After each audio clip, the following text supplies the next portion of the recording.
Bom dia, queridos. Quero convidar você a meditar comigo em mais um salmo no dia de hoje, salmo de número 125. Então, abre a sua Bíblia lá comigo, salmo 125. Esse salmo que tem um autor e ali o seu contexto, as circunstâncias desconhecidas, né? Existem algumas sugestões de que talvez ele tenha sido escrito naquela época de Neemias, e outras pessoas creem que ele foi escrito na época de Ezequias. Em ambos os contextos, né, havia uma perseguição ali ao povo judeu. E então esse salmo é declarado, né, como uma segurança de que Deus estava com eles. Esse salmo faz parte daquela sequência, né, de 15 salmos, começando lá no 120, que vai até o 136, que são aqueles salmos de romagem, que eram cantados pelo povo quando o povo vinha para aquelas festas ali em Jerusalém. Eu falei disso na semana passada, em 3 ocasiões no ano eles vinham, né, na festa dos pães asmos, a festa da Páscoa e também a festa dos tabernáculos. E quando eles peregrinavam das suas terras, né, para Jerusalém, para a participação dessas festas, então eles cantavam esses salmos. O Salmo 125 é esse hino de fé que enfatiza a confiança, então, de Israel em Deus. Como no Salmo da semana passada, ele foi criado originalmente para ser cantado por esses peregrinos, viajantes, né? E foi incluído nesse conjunto de 15 salmos. Esse seu uso, né, nas peregrinações, como eu tenho dito, ele pode ser imaginado aqui nessa referência que logo no início ele faz, né, das montanhas em volta de Jerusalém. Então, era aquela imagem, né, vista pelo povo das montanhas ali em volta de Jerusalém, dessa segurança que existia ao chegar perto de Jerusalém, uma vez que eles faziam viagens longas e difíceis, né, naquela época.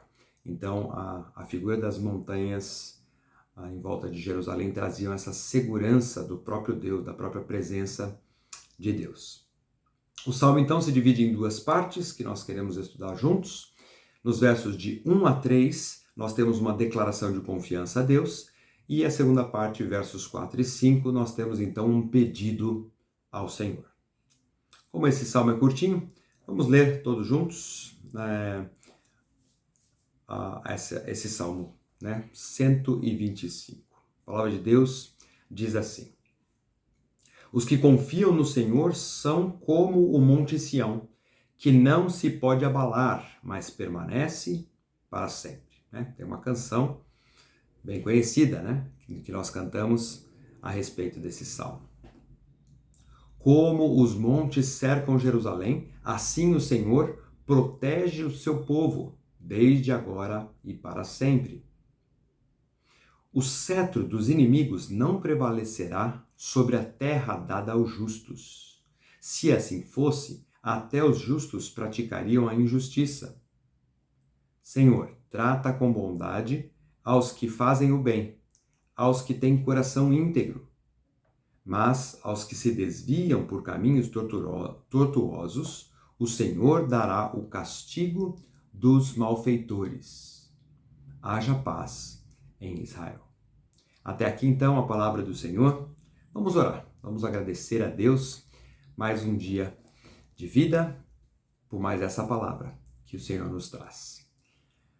Pai querido, nós te agradecemos por mais essa manhã, te louvamos pelo acesso que temos à Tua Palavra, te louvamos pelo Teu cuidado, pela certeza que temos do Seu cuidado para com as nossas vidas e entregamos, Senhor, as nossas vidas, o nosso dia, a nossa semana, mais uma vez nas Tuas mãos.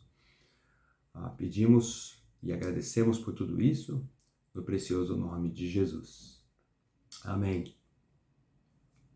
Então, como eu disse no início, né, esse salmo tem apenas uma divisão, que divide o salmo em 2 partes. Na primeira temos então essa declaração de confiança.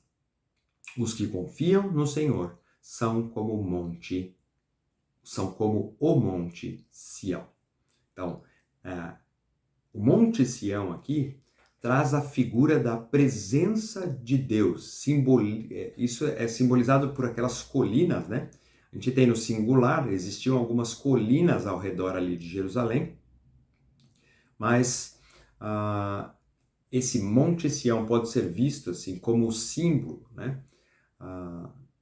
Da presença de Deus na vida do povo de Israel, né? Essa era uma declaração daqueles que confiavam no Senhor e viam assim aqueles montes, né? Aquelas montanhas e o Monte Sião, Sião é considerado, Jerusalém é considerado Sião, né? Viam isso como uma rocha que não podia ser removida, né? Algo que trazia estabilidade, segurança para o povo.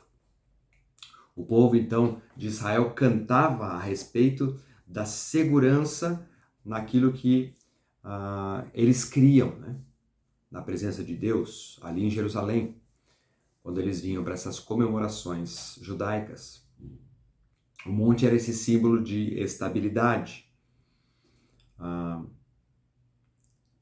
Essa estabilidade que era baseada também na promessa, né, que Deus tinha feito, nessa aliança que Deus tinha feito com o seu povo, o povo de Israel. Essa aliança não era passageira, a gente vê ali no versículo 2, né? Permaneceria para sempre, né? Diz o versículo 2 ali, né? Que permanece para sempre. E, queridos, nós também temos, né? Nós também vivemos debaixo de uma aliança, não é? De uma promessa, de uma confiança. Essa aliança que Deus firmou conosco por meio do sangue de Jesus. Essa verdade, né, que dava uma confiança para o povo judeu, também nós temos hoje, né, uma verdade que nos dá confiança, que nos dá essa segurança de vivermos com Deus. Em Cristo nós podemos ter essa confiança que nós somos herdeiros de muitas bênçãos. Nós temos estudado sobre isso tantas vezes. O fato de que em Cristo nós temos o perdão de Deus, nós temos a redenção dos nossos pecados. Em Cristo nós temos acesso à presença de Deus e também aos seus planos para as nossas vidas. Em Cristo nós temos o seu cuidado, a sua direção durante essa jornada, né, que nós temos aqui nessa terra como peregrinos, né, assim como a figura ali do povo de Israel no Antigo Testamento.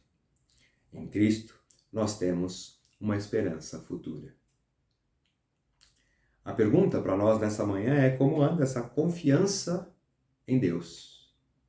Será que nós estamos vivendo o nosso dia a dia nessa mesma confiança que o povo, declarando e cantando que o monte de Sião não se abala, de que o nosso Deus permanece firme, acessível, estável, e é nisso que nós temos depositado a nossa confiança, essa aplicação que nós podemos trazer para as nossas vidas, né, nessa manhã. O Salmo de hoje nos lembra, né, e nos encoraja. Os que confiam no Senhor são como o monte Sião. Eles não se abalam. Assim, não importa quais as circunstâncias pelas quais nós temos que passar no dia de hoje, na semana, pelas circunstâncias pelas quais nós estamos passando, a promessa de Deus permanece firme. Nós podemos ter essa garantia, né, de que o Senhor permanece firme e a sua promessa, a sua aliança estão sobre nós. No versículo 3, nós temos uma declaração curiosa, né? O verso diz assim: o cetro dos ímpios não prevalecerá sobre a terra, dada aos justos. Se assim fosse, até os justos praticariam a injustiça. Então, o que o salmista está querendo dizer é que se o governo estrangeiro dominante, seja ele sob Ezequias ou Neemias, como a gente falou no começo, né? Se ele continuasse oprimindo o povo, haveria o risco de um afastamento da fé em geral. Até mesmo os justos praticariam a injustiça, diz o salmista. E esse perigo de apostasia, queridos, de afastamento de Deus, né? Ele estava presente naquela época, mas ele, infelizmente, né, acontece também nos dias de hoje. Quantas pessoas, ao longo da sua vida cristã, você já não conheceu que viviam na igreja e passando por problemas na vida, deixando de viver a vida cristã, proximidade com Deus, acabaram, né, se desviando, deixaram de confiar naquele que é a rocha, o monte em Sião, e então desanimaram e seguiram distantes do Senhor. Quantas pessoas você não conhece assim? Queridos, a apostasia, ou seja, o afastamento de Deus, pode acontecer, né, conosco, com qualquer um de nós, com qualquer um que não leva a sério a vida cristã. Consequentemente, isso também nos afasta das bênçãos do Senhor. Eu não estou falando que nós podemos perder a salvação, mas sim, nós podemos perder a nossa utilidade para o reino de Deus aqui nessa terra, trazendo tristeza para as nossas vidas e vergonha para o nome do Senhor. Como está a sua dedicação ao Senhor? A sua leitura bíblica, o serviço cristão, a prática do amor cristão e dos mandamentos recíprocos na igreja? Essas coisas vão determinar se você vai permanecer firme na rocha ou vai se afastar do nosso Deus e das suas promessas e da vida que Ele tem planejado para você. O salmista então termina com um pedido nos versos 4 e 5. A palavra de Deus diz assim: Senhor, trata com bondade aos que fazem o bem, aos que têm coração íntegro. Mas aos que se desviam por caminhos tortuosos, o Senhor dará o castigo dos malfeitores. Haja paz em Israel. O salmista aqui ora pedindo pelo favor divino para esses que são fiéis, para aqueles que têm um coração íntegro. O coração íntegro diante do Senhor é aquele que não está dividido, é aquele que não está rachado. O íntegro é aquele, né, que é uma pessoa no domingo e ela é a mesma, né? É uma pessoa que vai no domingo lá na igreja e ela tem o mesmo comportamento ao longo da semana. É aquele que age diariamente para agradar e glorificar a Deus. Você faz parte desse grupo, alguém que tem o coração íntegro? É a pergunta para nós nessa manhã. Em contraste com esses íntegros, o salmista fala de infiéis que andam por caminhos tortuosos e de como eles serão deixados para seguir o seu próprio caminho. Quando eu li esse texto aqui, eu logo me lembrei, né, de um versículo lá de Romanos, e isso traz um alerta para nós, né? Romanos 1:28 diz, Paulo diz ali, né?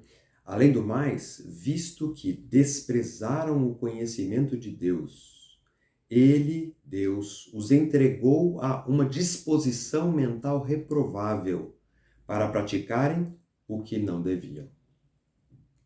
Quando nos afastamos de Deus, quando insistimos em andar por caminhos tortuosos, Deus nos entrega Deus permite, não é, que nós vivamos vidas reprováveis, e isso para o nosso próprio prejuízo. É isso que Romanos nos ensina, é isso que o Paulo está ali ensinando para os romanos. Então, a pergunta que nós temos que responder nessa manhã é: a qual desses grupos nós queremos pertencer? Aos íntegros de coração ou aqueles que andam por caminhos tortuosos? O Salmo termina com uma simples declaração: paz sobre Israel. Hoje, nós queremos pedir a mesma coisa. Que a paz de Deus seja sobre a Igreja de Cristo, sobre cada um de nós. Nós temos uma rocha para nos firmar. Em Cristo nós temos promessas para desfrutar. Mas nós vamos ter que decidir se nós queremos trilhar um caminho de integridade ou um caminho tortuoso. Que Deus tenha misericórdia de todos nós e que assim nós tenhamos paz com Deus e em Deus. Vamos orar mais uma vez. Pai de amor, nós te agradecemos pela tua palavra, pela confiança que podemos ter em Cristo Jesus, no Senhor Deus, que é a nossa rocha. E te pedimos, Senhor, para que as nossas atitudes ao longo da semana demonstrem nosso desejo, nosso empenho em andarmos com corações íntegros e não por caminhos tortuosos. Capacita-nos, Senhor, a viver a vida que o Senhor planejou para nós e a glorificarmos o teu nome e edificarmos o seu reino aqui nessa terra. É a minha oração, no nome de Jesus. Amém. Uma boa semana para todos, queridos. Que Deus abençoe o dia de vocês e também o resto da sua semana. Um abraço.